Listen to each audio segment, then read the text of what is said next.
धरती पर ऐसे बहुत से लोग हैं जो आत्मालोक के अस्तित्व या फिर आत्मालोक पर विश्वास ही नहीं करते।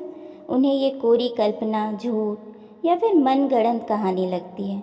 लेकिन ऐसे लोग जब आत्मालोक में पहुंचते हैं तो भौचक्के रह जाते हैं। उन्हें समझ ही नहीं आता कि वे कहाँ आ गए। अब जीवात्मा जगत में पहुंचकर अगर उन्हें सब कुछ ज्ञात हो ही जाए तो उसका कोई खास फायदा नहीं होता, क्योंकि वहाँ पर तो हर कोई अपने असली स्वरूप को जानता है। अपनी उन्नति का जो उन्हें मौका मिला था वो पहले ही गंवा चुके थे।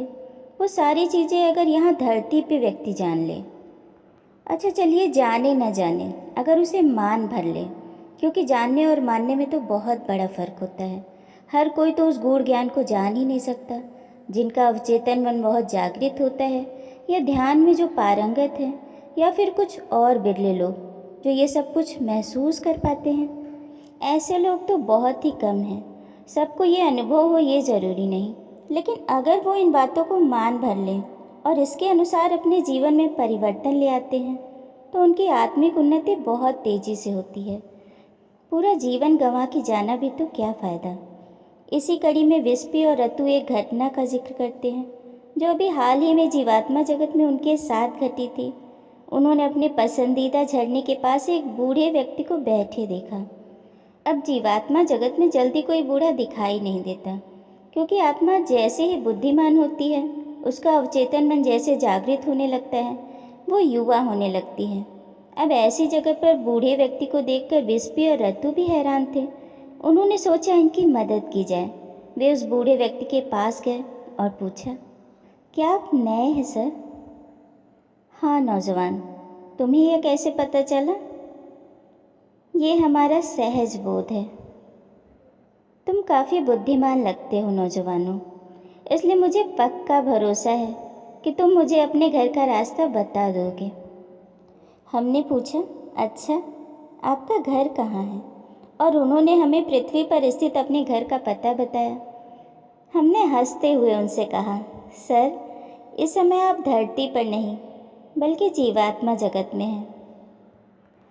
अब उन्होंने हमें इस तरह देखा मानो किसी पागल खाने से भाग कर आए हों, और बहुत धीरे से कहा, मुझे लगा तुम बुद्धिमान हो, क्योंकि मैं किसी तरह इस छुट्टी मनाने वाली जगह पर आ गया हूँ। हाँ, मैं इस जगह के लिए नया हूँ। छुट्टी? सर आप छुट्टी से अपने घर वापस आए हैं। फिर उन्होंने जवाब दिया, हे भगवान, वाकई ये लोग पागल हैं, यहाँ से निकल लेना ही ठीक रहेगा। और वह वहाँ से भाग निकले। हमें उनके बारे में काफ़ी दुख हुआ। हमने अपनी एक उच्चतर आत्मा को बुलाया और फिर हम उस व्यक्ति के पास पहुँचे। हमें देखते ही उस व्यक्ति का चेहरा पीला पड़ गया और उन्होंने कहा, हे भगवान, अब तो ये 3 पागल मेरे पीछे पड़ गए हैं, अब मैं क्या करूं? इसके बाद उन्होंने किसी का नाम लेकर बेतहासा चिल्लाना शुरू कर दिया। बाद में हमें पता चला कि यह पृथ्वी पर उनके बेटे का नाम था। हमने उन्हें लाख समझाने की कोशिश की कि जीवात्मा जगत इतना सुंदर हो सकता है कि मरने के बाद भी आप एक खूबसूरत सी जगह में रह सकते हैं, पर वे मानने को तो तैयार ही नहीं हुए। अब हमें कुछ और उच्चतर आत्माओं को बुलाना पड़ा जो परिस्थिति को अच्छी तरह से समझ सकते थे। हम सभी इकट्ठा हुए और उन्हें हमने एक एक चीज़ बताई, उनके आसपास की चीज़ों को दिखाया। थोड़े समय के बाद उन्हें हम पर भरोसा हो गया और उन्हें इस बात पर यकीन हो गया कि हम सच कह रहे थे। तब वे हमसे काफ़ी घुल मिल गए और उन्होंने कहा, पृथ्वी पर हमेशा मुझे यह चिंता सताती रहती थी कि मरने के बाद हमें एक अनंत शांति में सोना पड़ेगा जो बंजर बादलों पर होगा, जहाँ केवल देवदूत ही उड़ सकते हैं। दोबारा से हमें उनकी बातों पर हंसी आ गई। हमने उनसे कहा, हमने कभी यहाँ किसी देवदूत को उड़ते हुए नहीं देखा। इस पर उन्होंने कहा, ओह, इसका मतलब ये है कि हम स्वर्ग में नहीं हैं, तो फिर स्वर्ग कितना सुंदर होगा। हम फिर हंसे और उन्हें समझाया, यह उच्च लोक है और यही स्वर्ग है, पर निश्चित रूप से उच्चतम लोक इतना सुंदर है जो हमारी कल्पनाओं से परे है। अब वे थोड़ा कम बूढ़े दिखने लगे थे क्योंकि उनका अवचेतन मन धीरे धीरे जागृत होने लगा था, पर अब भी उन्हें बहुत कुछ सीखना बाकी था। वे हैरान थे कि अनंत शांति वाला स्थान इतना सुंदर हो सकता है, और विराम में रहने की बजाय हम यहाँ जीते जागते कितने उत्साह से जी रहे हैं। अब इस कहानी से आप ये जान सकते हैं कि पृथ्वी पर लोग जीवात्मा जगत के बारे में कितने अज्ञानी हैं, और इसके साथ साथ भयभीत भी हैं कि मृत्यु के बाद पता नहीं क्या होगा। इसलिए खुद को अभी से ही ईश्वरीय मार्ग पे ले जाइए ताकि उच्चतर लोकों में आप पहुंच सके।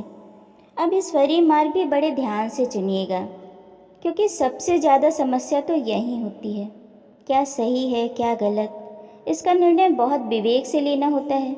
ईश्वर ने तो हमारे लिए जो नियम बनाए थे वो पूरी तरह से सही थे, पर सदियों से चलते रहने के क्रम में उनमें धीरे धीरे बदलाव आ गया।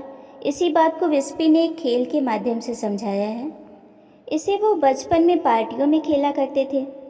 वे कहते हैं हम एक वृत्त में बैठ जाते थे और एक व्यक्ति अपने साथ बैठे दूसरे व्यक्ति के कान में कुछ फुसफुसाता है, और ये क्रम तब तक जारी रहता है जब तक कि ये वाक्य पहले व्यक्ति के पास न पहुंच जाए। जब ये वाक्य पहले व्यक्ति के पास पहुंचता है तो पूरी तरह से बदल चुका होता है। इसी प्रकार ईश्वर के नियम भी हैं।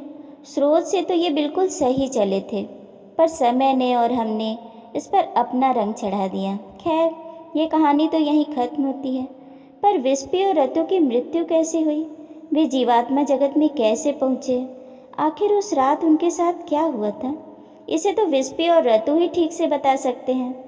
तो जानते हैं उन्हीं की जुबानी, लेकिन हाँ, अगली वीडियो में।